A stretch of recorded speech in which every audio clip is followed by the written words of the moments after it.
Philippians chapter 1 verse 22 to 30. If I am to go on living in a body, this will mean fruitful labor for me. Yet what shall I choose? I do not know. I am torn between the two. I desire to depart and be with Christ, which is better by far.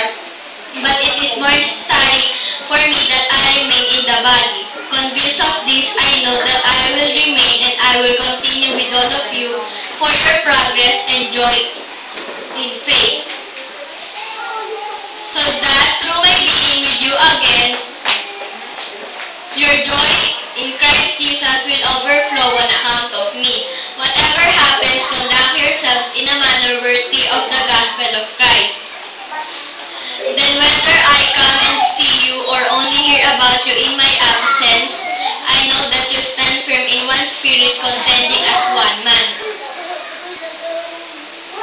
Contending as one man for the faith of the gospel, without being